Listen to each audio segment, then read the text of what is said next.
Compare these two chord progressions, version A and version B.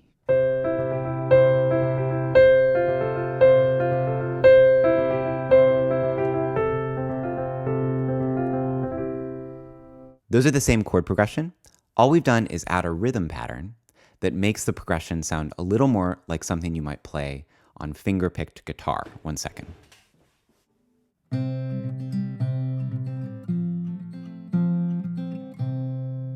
Let's break down the transformation from version A to version B into 5 simple steps that you can apply to any chord progression that you want to liven up with this rhythm pattern. Let's start with the trickiest part of this, which is the syncopated rhythm between the hands. I'm going to use just a C and a C in each hand to practice this rhythm. You can do the same with me. Here's how it'll sound.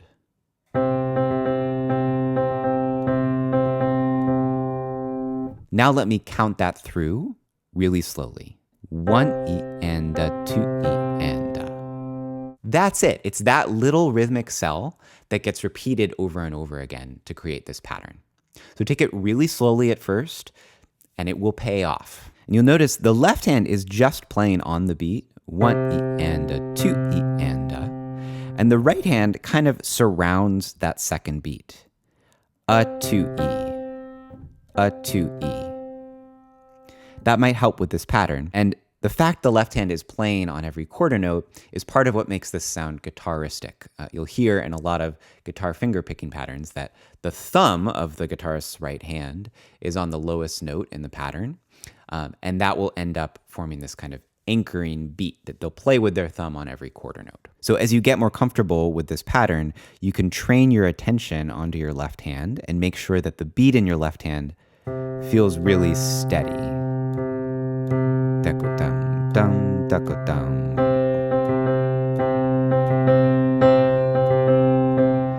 That left-hand quarter note should be moving forward just like a metronome, and you can practice this with the metronome if you would like. Now we're going to get a lot closer to the full pattern that I played, and for any of you who read sheet music and would like to follow along, you can get the sheet music for this and this entire series I'm doing on these 2 chords with 10 different grooves. You can get that sheet music for free at my website. I'll leave a link. All right, so to move past these single notes in each hand, let's use some inversions of these 2 chords, C major and F major, in the right hand. The inversions are going to make this much easier to play, and it'll make it more musical too. So I'm going to choose 2 inversions that put C on top of the chord. That'll be C major in first inversion and F major in root position. That creates great voice leading because those 2 inversions are right next to each other. Now I'm also going to leave C on the bottom for the F chord. And by the formal definition of inversions, this actually makes the F chord an inversion as well, even though my right hand is playing a root position F major shape, because the real definition of an inversion is any chord that has a different chord tone in the bass. The bass note is all that actually matters. We often talk about inversions with these right hand shapes that we play for teaching purposes on piano, but that's the real meaning of an inversion. It's a chord that has a different chord tone in the lowest pitch that we're hearing in the music. So here, we can call this an F over C, and that is an inversion of the F chord that goes back to this C major first inversion chord. I encourage you to practice finding not only these 2 inversion shapes for the chords in your right hand, but others, and you can do that in an improvisational way, maybe with a simpler rhythm to start. So let me keep that quarter note feeling in my left hand that we had before, but I'm just going to play whole notes in my right hand and look for different inversion shapes to alternate between.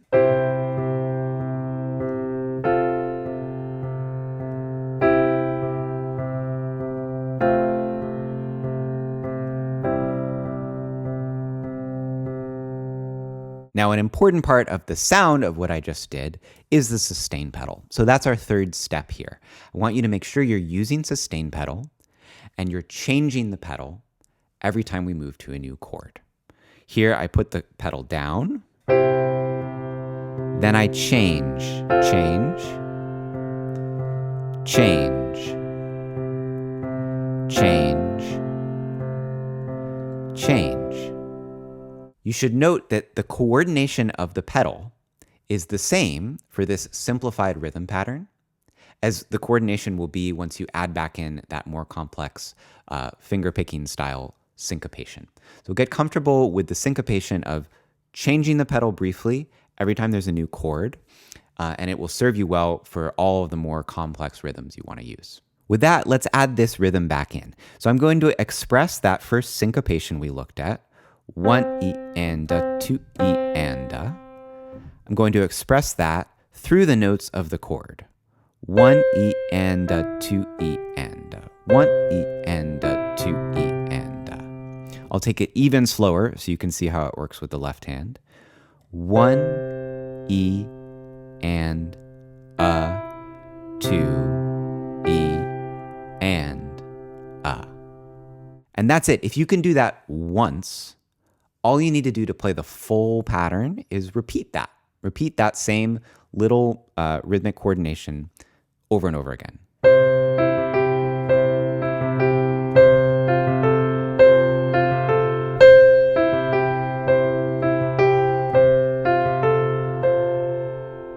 And you can try moving that same rhythm through the different inversions in the right hand.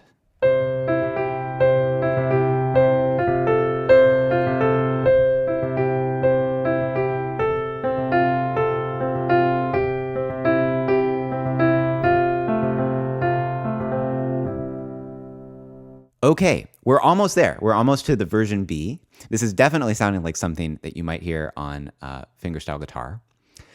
If you're following along with the sheet music, you will notice that there's one thing I've left out, and it's a little bit of a variation on this most basic syncopated rhythm. We're going to add in another note in the right hand on the and of 2. So that sounds like this. 1 E and a, 2 E and a, 1 E and a, 2 E and a. And part of this style is we're not typically repeating the same note over and over again in the right hand. We're typically adding rhythm by alternating between different notes. This makes it sound more like guitar because when you're doing fingerstyle guitar, you're typically adding rhythm by playing different strings with these other fingers beyond the thumb. Bum, bum, ba, bum. You know, you'll find different ways of breaking up the notes in the chord by playing the different strings on the guitar. So we're going to add in this extra rhythm, not by, say, repeating the G, but by moving back down to the E. And you could create the same rhythm with a different shape in the right hand in terms of where we're playing the higher and lower notes in the chord.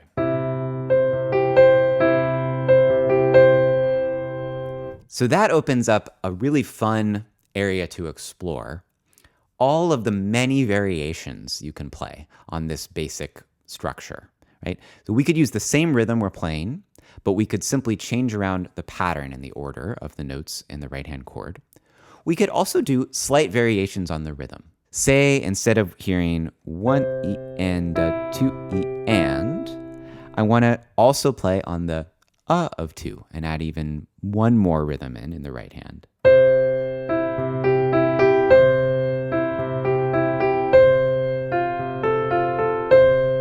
That's nice. How about I want to leave something out? Maybe I'll leave out the E of 2.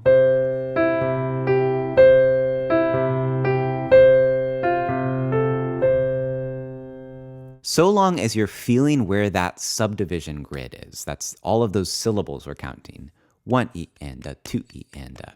Those subdivisions need to continue forward like a pitter-patter of super steady rhythm, even if you're not playing on all of them.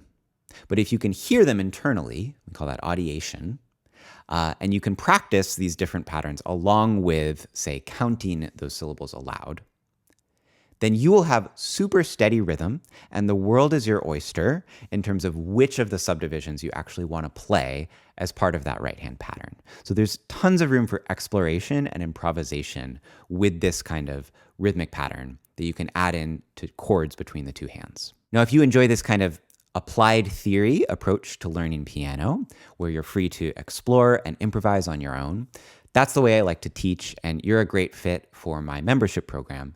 You should head to pianofluency.com to learn more about that. This video is part of a 10-part series where I'm exploring different grooves that we can apply to these same two chords. Although I will mention, for folks who have been following the full series, you notice the F chord was major on this one. And the honest reason for why I did that, I went from an F minor to F major, is that I was just getting sick of the sound of F minor. So for anyone who's feeling strict about it and feels betrayed that I went from F minor to F major, sorry, I broke the rules.